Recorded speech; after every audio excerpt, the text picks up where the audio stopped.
Hi, stats class. Hope you're having a great Monday, and I miss you. So for the lesson today, it's going to go pretty quickly. We're making frequency distributions, which are tables for qualitative data.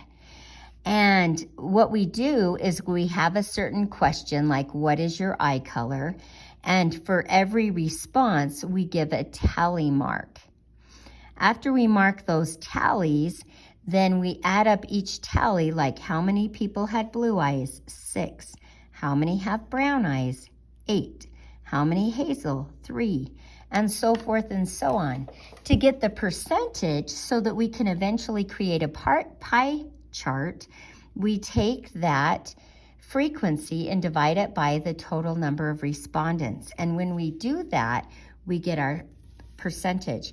For instance, in this class, 30% of the people had blue eyes, 40% had brown, 15 hazel, and 15% another color green.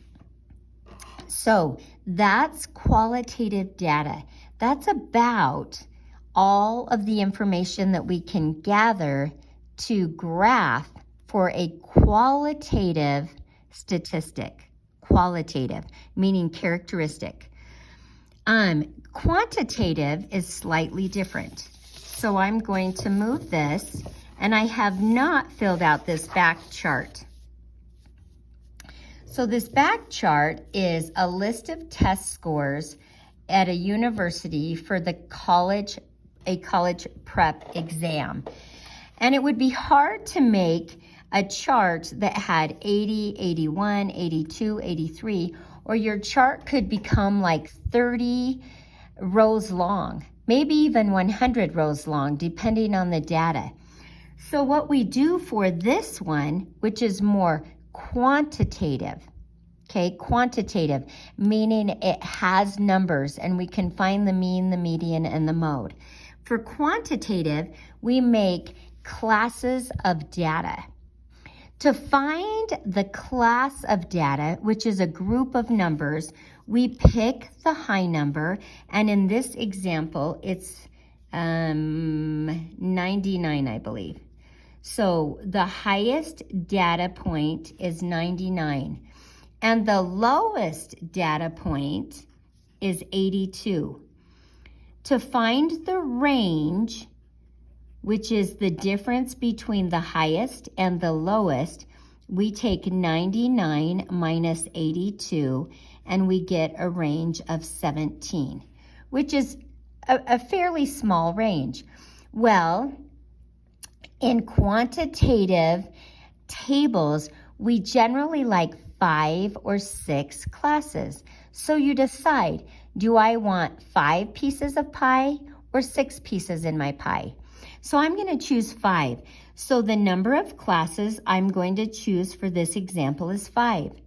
So how large are those classes? What is the width of those classes? Well, I take my range and I divide it by 5. And when I do that, I get 3.4, which is a lovely number. But we take that and we round up to the nearest integer. So we want to round up to 4. So I'm going to round up, and that means that each class width is going to be 4 units long.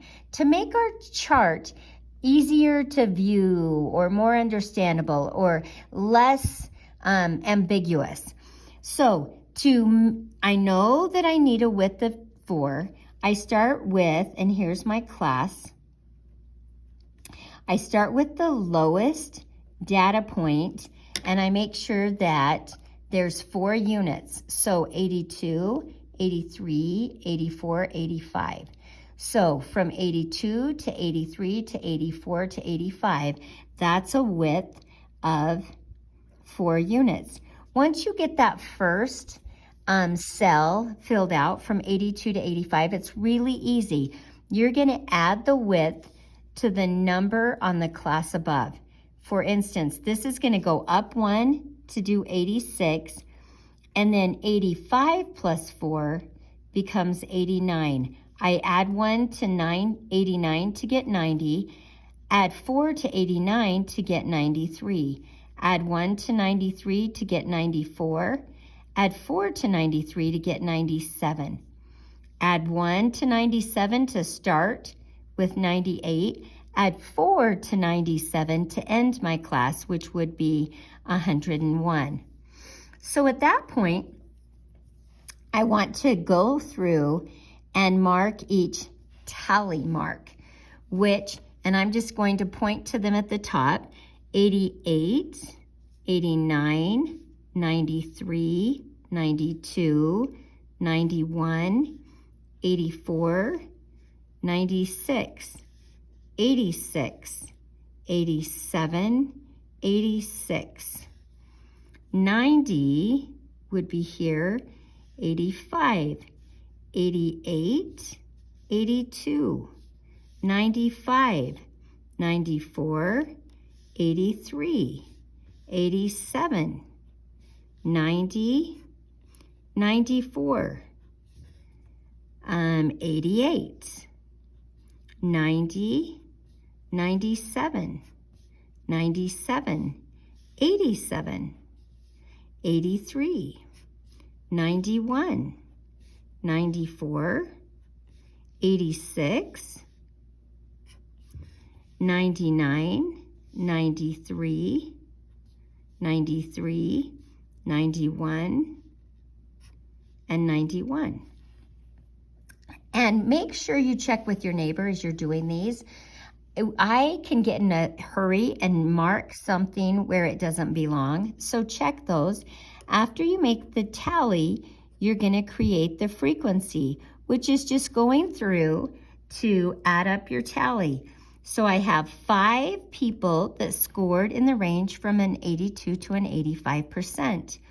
10 people that scored 86 to 89 on the college entrance exam. 11 people that scored between a 90 and a 93, 7 that scored between 94 and 97, and 1 from the 98 to 101. So then I need to total this. And as I total it, 15, 26, 33, 34. To get my percentage, I'm going to take 5, the frequency, and divide by a 34. So I get the percentage of students that scored in that range. 5 divided by a 34 is 14.7%. So I'm just going to go ahead and put that as 15%. 10 divided by 34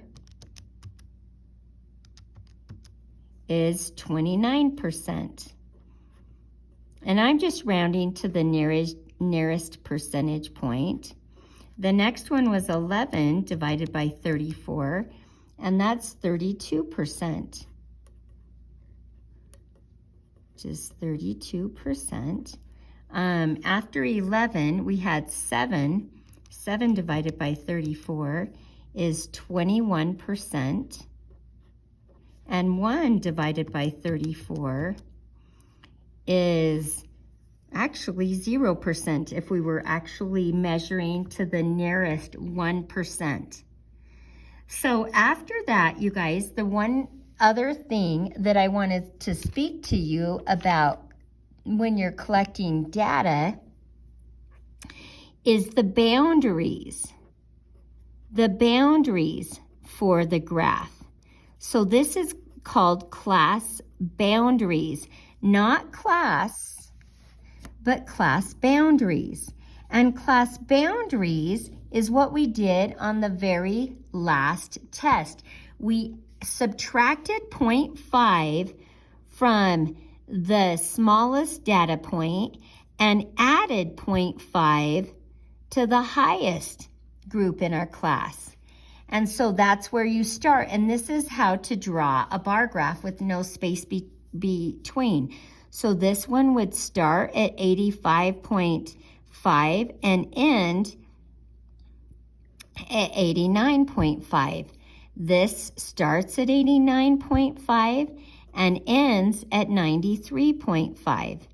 So this starts at 93.5 and it ends at 97.5. This starts at 97.5 and ends at 101.5. But that's what we did on our last test when we subtracted 0.5 and added 0.5 to our class values to get our class boundaries. In this very last example, what I would like you to do to practice this before you start your assignment, and the assignment is written on the front of your notes and actually extremely small, but I would like you to go through and make a frequency distribution for this data. And it says that we want to use 7 classes. So I'm going to help you start it, but then you're going to finish it. So first we scan the data and we look for the very highest number.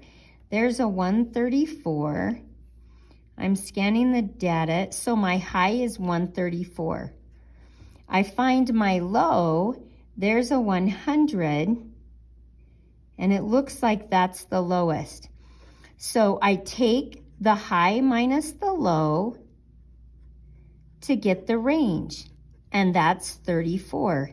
So I decide how many classes I want, and for this, it says I have to have 7 classes.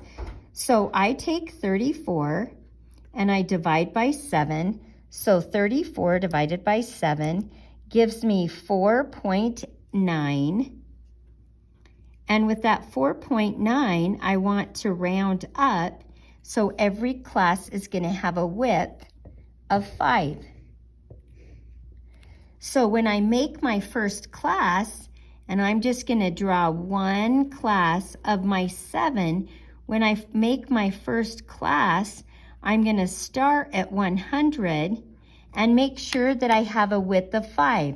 So 100, 101, 102, 103, 104. There's actually a class of 100 to 104. And then the next class would start at 105, and I would add 5, to this, 105 to 109, because 105, 106, 107, 108, 109, that has a width of 5. So if you have any other questions, please read the section in the book, 2.1, Organizing Data, and have a great day.